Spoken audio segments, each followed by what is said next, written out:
So, hello again. This is SphereCast. My name is Adin Heric, head of marketing at Sphere. I have a very exciting episode with Wes Ezzeddine. So, he is the director of engineering at Mamo Pay. He has been in tech leadership for many years now, also in VC backed, but also revenue through businesses. And my experience has been also in finance as well. And I'm really looking forward to speak to Wes and get into some very interesting topics. So, Wes, with further ado, I would love you to introduce yourself also in a few sentences to our audience. So, please go ahead and welcome to the podcast, Wes. Adin, thank you very much for the intro and thanks for having me today. As you mentioned, I'm leading engineer here at Mamo today. I've been with Mamo for about 3 years now.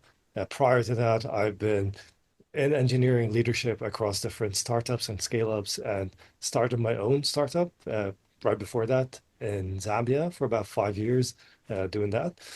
And today at Mamo, we are a pre-Series A startup, so we're kind of like in the process of growing and setting up the business and getting things all set together. You can say that we've found our market fit at the moment, but as you know, companies this stage, like we have a lot to kind of like figure out at this point. In general, my day-to-day is kind of like split up between multiple tasks. I find myself wearing different hats depending on who I'm talking to and what are the business priorities. Effectively, you might say, okay, somebody who's engineering leadership is doing a bit of everything, and this is kind of like what we do. But for me to be like quite effective in what I'm doing, I like to have like a clear schedule that allows me to get into a flow and focus on the areas that I'm working on and kind of like switch to another. So I find myself kind of like splitting up my week into three main sections. Usually my Mondays or Fridays are kind of like drill down, focus times, either planning, catching up, seeing what's happening, schedule things, but also to kind of like sit back and reflect on the week and see what went wrong, what went well, what can I do next week, and kind of like plan on from there. In between, I will have an opportunity to work on my own task, visions, roadmaps, big projects, setting up certain things, laying the foundations of specific projects. When I'm not doing this, I'm usually spending time either talking to different parts of the business, spending time with product, spending time with sales, support, and other times just kind of like deep diving with the engineering team on specific tasks, specific projects, features. And then I would have Mhm. like one day that is allocated for catching up with my team. So a lot of my one-to-ones kind of like happen in a very specific day, not just with the team, but also with various leadership people across Mamo to kind of like catch up and see what's happening. But those won't be as regular as the rest of the ones. So ideally, like I'll be doing stuff related to engineering side, people and project management, cross-functional involvement, prioritizing certain um, features, projects, pushback, reacting to what's happening with businesses, and then also leadership related tasks, whether it's collaborating with the rest of the leaderships, setting up roadmaps, technical vision, plans, etc., those kind of things. Well, thanks a lot for your day-to-day and a snapshot in your work environment. I think it's definitely valuable to understand also how the weekly and the daily business looks like from a director of engineering perspective. So, to my maybe second question was, so you have been a part of the VC backed but also revenue driven startups, and I think from an audience perspective, they would love to understand, and myself, what is the biggest shift between the two forms of tech leadership, and your point of view on that.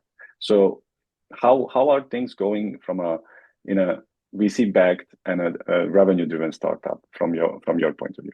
Yeah, very, very interesting question, especially when we look at the change in the scene when it comes to startups over the last 5 years. We would have seen like roughly around 2021, 2022, kind of like this is when startups started to shift from being a growth driven to being like, okay, we need to think of ourselves as a particular business as a business, and we need to figure out how we're going to break even, how we're going to generate revenue, how we're going to save costs, as opposed to going in with a mindset of we need to do 2x, 3x growth in a particular year. And if we don't hit those targets, then we're actually falling behind.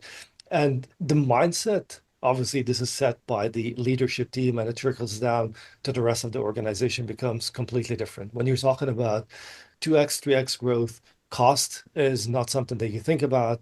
Money becomes something that is abundant. You'd say that you have a lot of it, and all that you do are related to taking risks and putting in features, product releases, setups, hiring, etc., all related to getting the company to grow these numbers at whatever cost that is. And sometimes you'll be losing money, but you'd say, okay, it's okay to do it for this period of time because we need to bring in the revenue. So it means that everybody's focused on features related to that.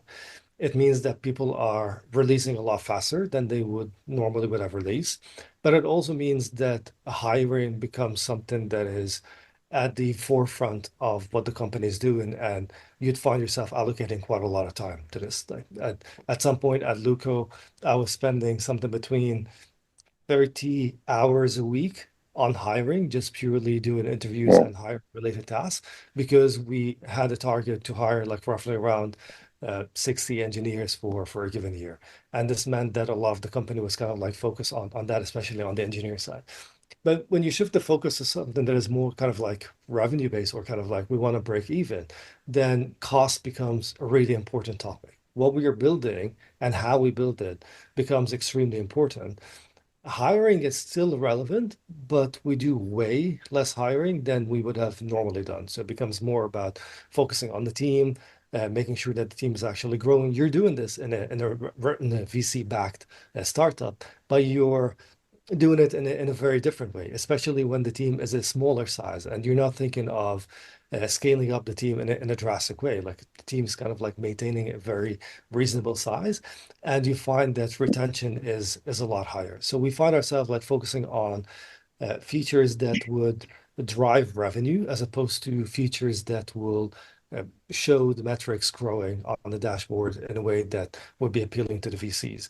We find ourselves focused quite a lot on cost reduction features or implementations or projects. So we look at what is our biggest cost of when it comes to like the engineering team, and we say, okay, cloud is costing us quite a lot of money. How can we bring cloud down by about 20%? How can we improve the ability for us to deliver faster without actually having to scale, whether it's through processes, development tools, um, building mhm. better architecture, infrastructure, etc., those kind of things. Sounds very reasonable and interesting. So definitely we saw that also with a couple of our clients. Yeah.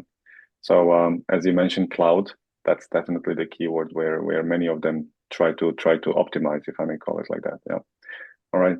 So yeah, I think this is a great bridge to the next question as well as so um, growth versus quality. As I think in the recent couple of months, you have grown your tech team from 10 to 15 people. And my question is, what is the biggest challenge when it comes to maintaining quality and scaling, in your opinion? Yeah, very, very interesting question, especially when we look behind the numbers and we say, why are we growing the team? Because usually we're not just growing the team for the sake of growth. We're growing the team because there's a specific reason, whether we want to uh, move faster, whether there are a lot of features in the backlog that we need to meet, whether we've reached a certain threshold in terms of our ability to optimize, whether it's we're seeing certain gaps in the environment and when we're building, when we're delivering, whether it's related to data, whether it's related to QA, whether it's related to DevOps, etc., those kind of things. So these are usually the points that would drive hiring and growth when it comes to the team. Quality overall will get affected, but in a way that is not just focused on the quality of the deliverables, but on the overall structure and the foundation of the team. So you start to think about team structure, you think about processes, you think about cross-squad collaboration, you think about technical leadership because you don't have any more five people just like reporting to you, and then you need to think about management and all those kind of things. You think about consistency and you think about quality. So just kind of like looking at things from that perspective, you start to think, okay, what is the best way for us to organize our squads? What are we looking to build? What is the most important thing for Mamo today? And how do we need to create our domains and subdomains and create ownership within these like different squads in a way that creates independence between those squads? They can autonomously move, make decisions, find problems, create projects, etc. But yet at the same time, they're not completely autonomous in a way that allows the two of them to function within the same organization. Yeah. Because the main thing here is that we want to keep communication to a minimum in a way that it doesn't block your ability to deliver. Otherwise, it will Mhm. hinder your ability to move faster. But also, you don't want to remove communication completely because then it impacts quality. Yeah. And And then how do you balance that? Sorry to interrupt, but I yeah. think that's a very valid point, and I saw that also in a couple of companies. How do you balance that maybe currently at Mamo Pay? You know, what can you give as some learnings that you know, or maybe some best to dos? So one of the main things is that you will never get it right from the first time. So when you first go to look at the problem, you would look at what you have and you say, okay, this is not working, this is not working. Let's fix this, but let's keep on iterating when it comes to doing this. So it's kind of setting up uh, cross squad meetings in a way that creates collaboration, but also maintaining very little communication. So I'll give an example of, for example, you have a front end guild where they would meet on a weekly basis to discuss front end related stuff. You would have the same thing on the back end on other stuff. We created something that we call the Tech Discovery Weekly, which means that the entire engineering department would get together and they would critique a project that has the technical design ready before implementation starts. So this means that everybody can learn, everybody can share their experiences, everybody can contribute, and all of this happens at a very early stage where the cost of correction is very minimal as opposed to correcting it later on. And making sure Mm, that we don't have too many Slack channels and making sure that the Slack channels that we have are active. Async communication and doing it properly. Very little meetings and all of those kind of things really, really helped. This coupled with proper processes. Initially, we were doing Scrum, and then we mm-hmm, realized it's slowing us down as a startup our size because it just meant that you spend a lot of time thinking about what you want to work on for a sprint, but then you'd have like something urgent that comes up 2 days later, and then you have to sit down and rethink about where you're going to fit it in, what are you going to deprioritize, et cetera, those kind of things. So there's wasted time on planning twice and then on deprioritization. So we completely shifted to Kanban, reduced the number of recurring weekly meetings, and this made us extremely agile when it comes to new requirements that are coming in, and also for the team to come together and to be able to remove blockers, which meant that we move faster, but also we can be a lot more reactive when it comes to those kind of things. So these are the main ways. I would also add documentation, like good documentation to have it in place that is accessible, and automated tests as much as possible, whether integration, unit tests, end-to-end tests, and having a really good process to ensure that you have quality pre-release and detecting issues post-release through alerting and monitoring. great stuff. Wes.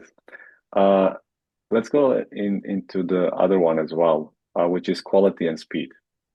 So if you had to choose, which one in your current environment wins and why? Yeah, yeah, this is yeah, you find quality versus speed like a topic that comes up in a lot of organizations. If it didn't come up yet, it just means that it's going to come up at some point where somebody is going to come up and say, hey, we are releasing a lot of features that are breaking in production, or we're not moving fast enough and we need to figure out like how to move faster. From my experience, I realized that it it can't be either for for companies our size, for startups our size. It has to be both but it can be both at the same time. And what do I mean by that? I mean that it's either time specific, so depending on what the company is focused on, what do we need to do? Do we have some deadlines? Do we have some targets? Do we have some external deadlines that we have to meet? But also on what we are building. Mm-hmm. And what we are building is usually what predominantly defines whether we're focusing on speed or on quality at Mamo. And I'll give two examples. One, we had a project to build an internal ledger. And then another one, we wanted to build some sort of like sophisticated rerouting mechanism for payments to reduce their cost and to improve their acceptance rates.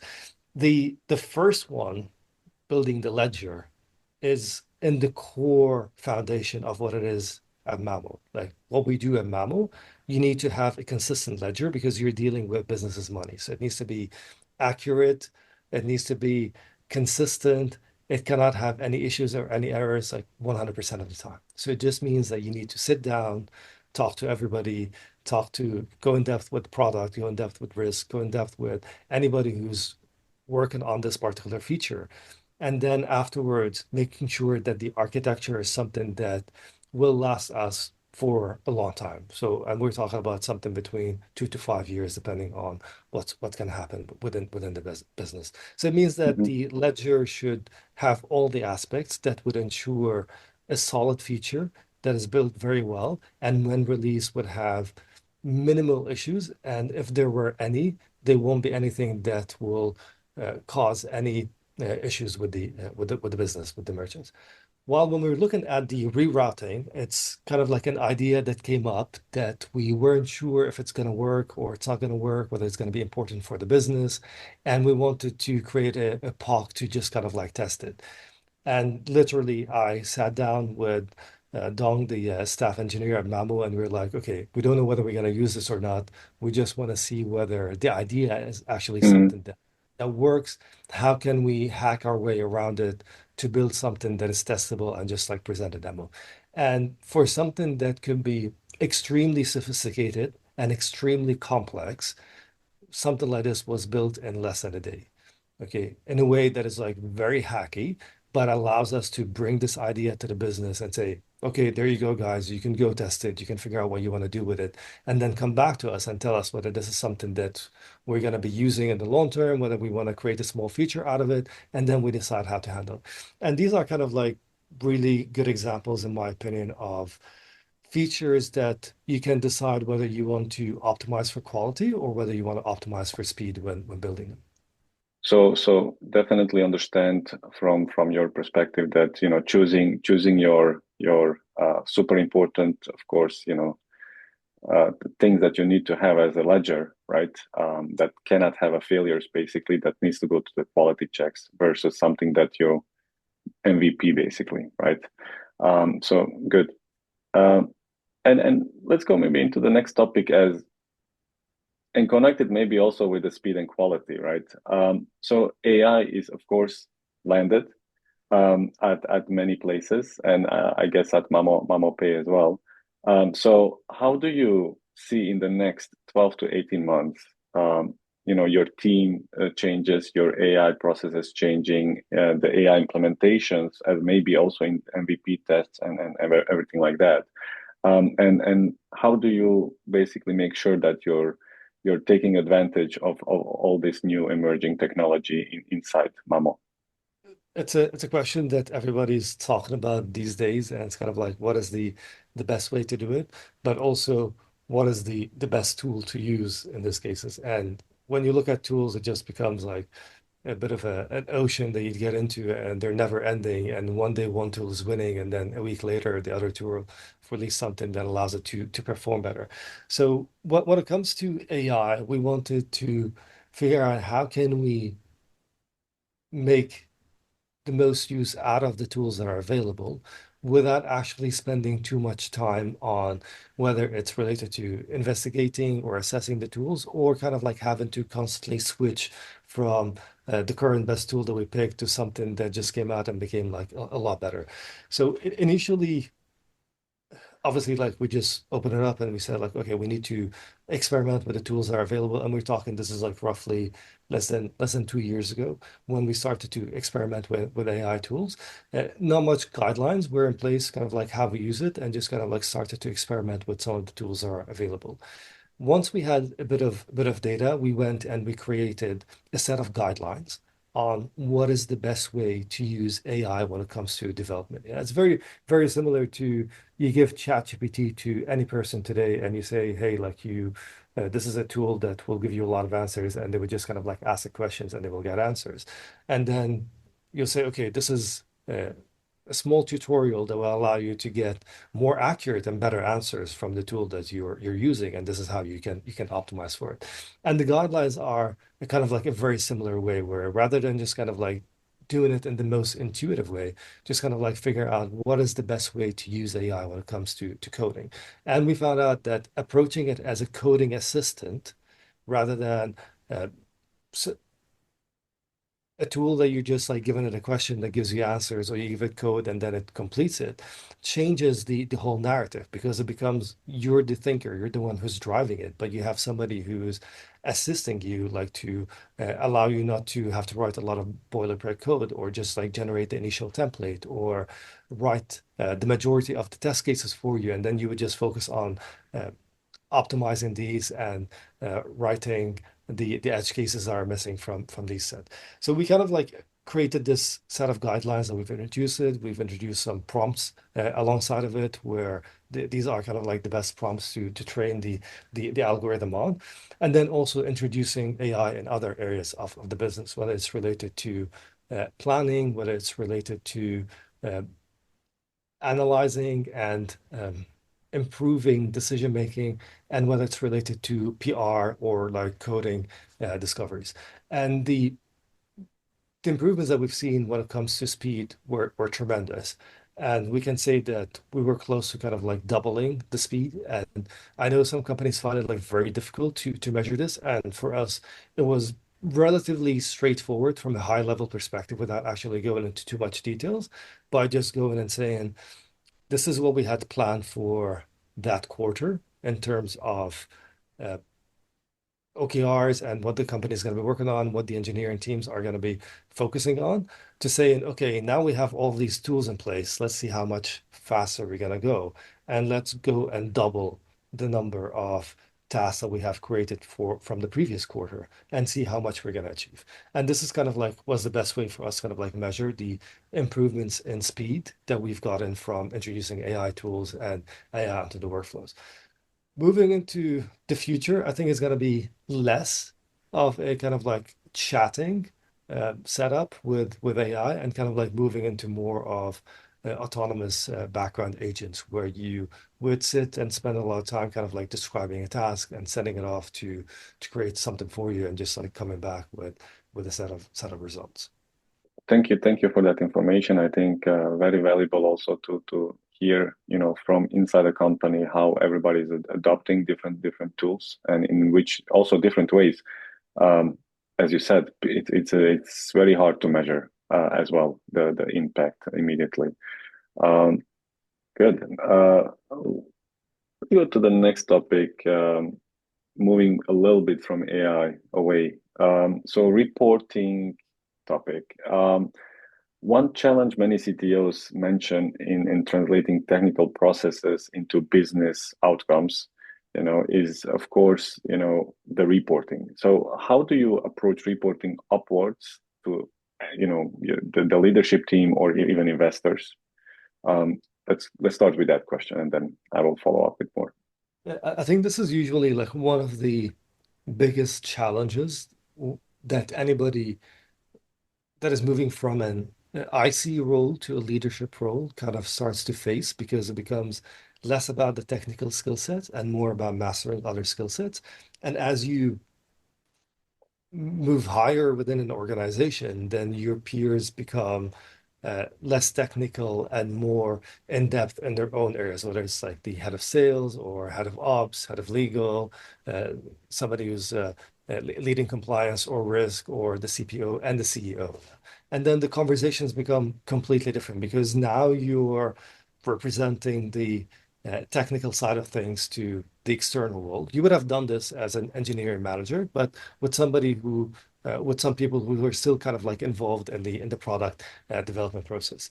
And for me here, it becomes more of a conversation that rather than starting with tech, you start with the KPIs or the OKRs of the business and kind of like saying, okay, what are we focusing on as a business for the next 3 months or the next 6 months? What is really important for the business? And then pitching things that are related to that. So obviously we would have our own technical vision, our own technical roadmap for all of the different areas that we're focused on, whether it's infra, front end, back end, mobile data, APIs, et cetera, all those kind of things. We'd have roadmaps that are being regularly built up, but just kind of like planned for the entire year without any specific prioritization. Prioritization happens when we have a definition from the business to say, okay, it's really important for us this quarter that we reduce our costs as much as possible, or it's really important for us that we are able to move faster down the line, or those kind of things.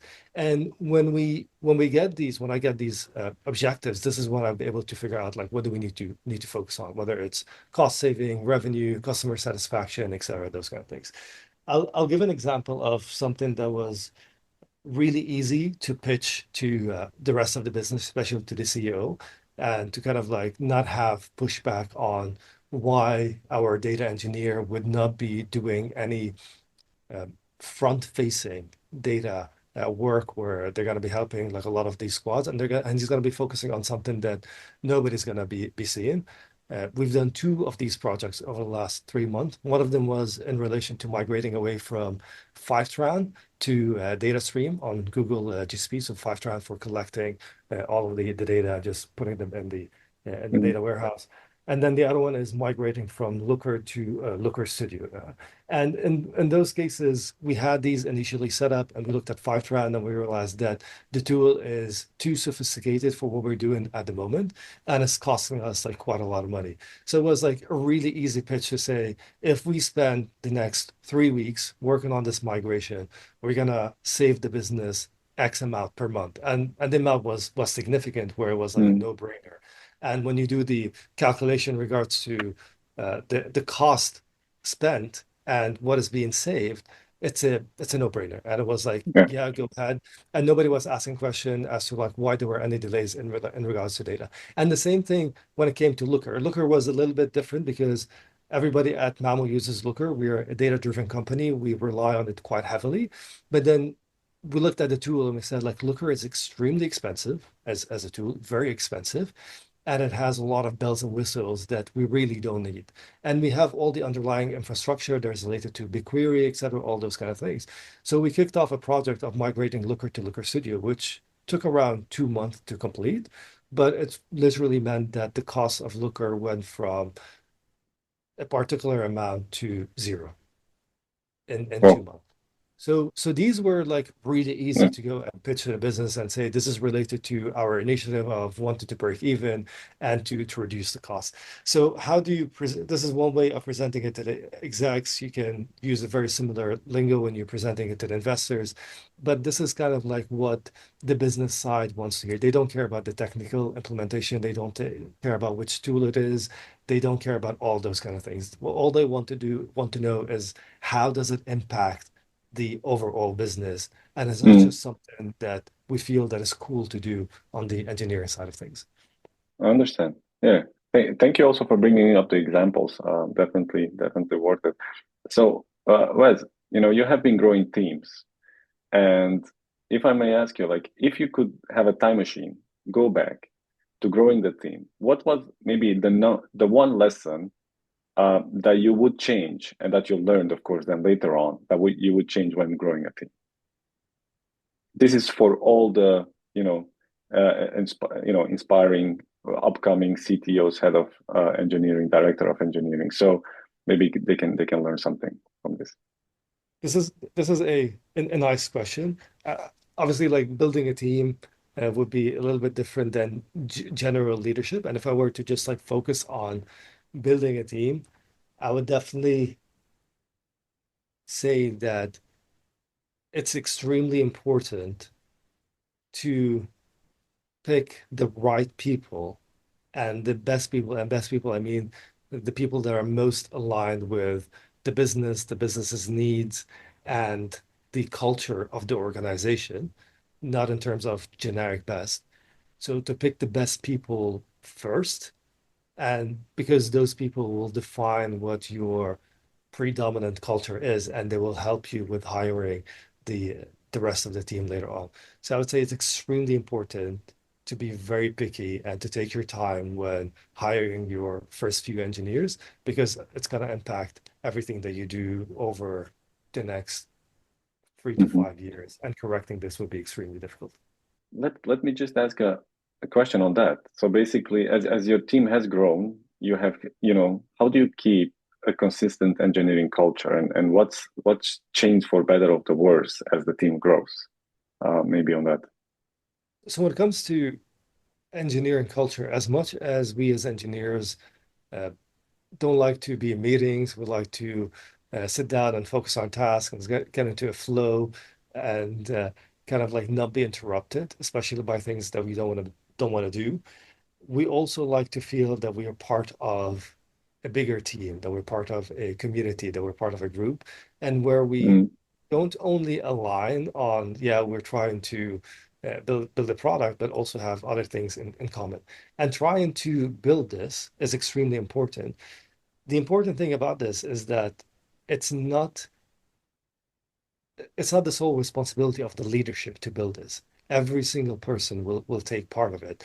And for example, I'll give an example that's related to culture that is not within the company, but kind of like a little bit external that brought people together, is that many people on the team like to game.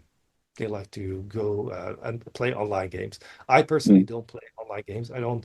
It's not that I don't enjoy them. I enjoy them, but I don't have the time. I can't find the time to sit down and spend like a couple hours doing gaming. And many people within the team, they meet after work. We're a remote first company, and they meet remotely, and they just like sit down and play games. And this brings them a lot closer and creates this kind of like feeling of uh, friendship, camaraderie, community amongst them. So culture is extremely important. There are different ways to do it. Uh, Definitely bringing the engineering team together, creating the right vision, all being aligned, but also the company culture helps, and also something that happens outside of this. Besides that, processing, tooling, and team structure play an important role. It's extremely, I don't want to say complex, but it's something that deserves a lot of attention regularly to make sure that uh, things are being up to date. Sometimes things used to work for a very specific period of time, but they no longer serve us as a company. So we need to iterate over this. And also the team structure when we're trying to, for example, focus on one particular product at Mamo, and we're trying to build and develop this to reach a particular state. Once we hit that state, that particular product does not require as much attention as it used to. And this is the mhm. time to kind of like look at restructuring the team and kind of like moving people around. Thanks for that answer. It was interesting. So, last two questions, was we're almost at the end. So looking back maybe into the future in AI, and I think this is also what many engineers ask themselves, and I think there is a lot on the internet, if I may call it like that, with AI, losing the job and everything like that. But what do you think from your own perspective and in your team? What are the skills that engineers should use, when it comes to AI to stay relevant in the upcoming months and years? Yeah, I'm gonna start with it's probably a cliche answer, but it's something that is quite relevant. It was relevant during the digitization era. I would say that AI is not going to replace engineers, but engineers who use AI are the ones who are gonna remain in business. So I would highly encourage engineers to figure out the most optimal way to use AI, and kind of like start to think from a person who has a junior engineer alongside him who can complete tasks at a very incredible speed. And this means that in this case, The engineer needs to focus on quality, needs to focus on edge cases, needs to focus on clear communication, needs to focus on system design and architecture, needs to focus on a prompt engineering, coming up with like really good prompts, mastering AI workflows, and all those kind of things, and being able to move in that direction is something that will allow engineers to move a lot faster, but it will make them a lot more relevant. Because I don't see the future of engineering teams to be we need to hire as many engineers as possible to make sure that we are growing and moving at the right speed and generate the best quality, and we're able to develop all the features that we want to build. I I believe that the future of engineering teams is going to be a small group of elite people that have multiple skill sets and that are able to deliver high quality products at a very high speed. But also those that understand how AI works, they understand how the business works, they understand the product, they Mhm. understand the architecture, and are able to correct all of those things accordingly. When it comes to staying up to date, I would definitely say don't read the news every day or kind of like figure out what is the latest thing to do. Find one or two extremely relevant people who have good insights and good advice on the industry, on what's happening in AI. Follow them, uh, listen to them once a week, pick up something new once a week, and that's it. Just anything more than this becomes a waste of time, and you will not get the results in comparison to the cost and the effort that you're actually putting into it.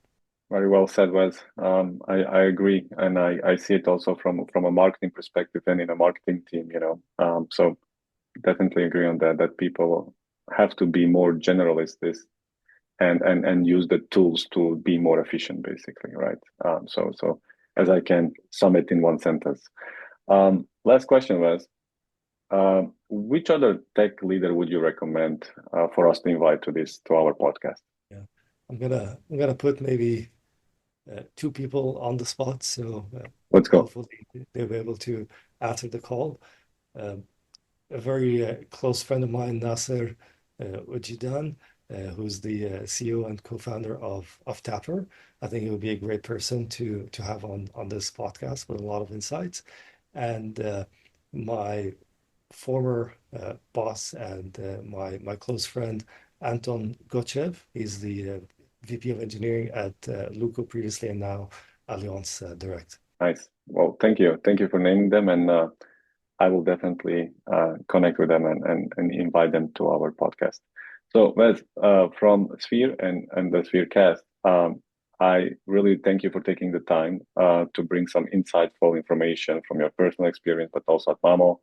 And I wish you really all the best with Mamo and your further career. Thank you. Thanks for having me, and thank you for the interesting questions. You're welcome, Wes. Thanks a lot. Till next time.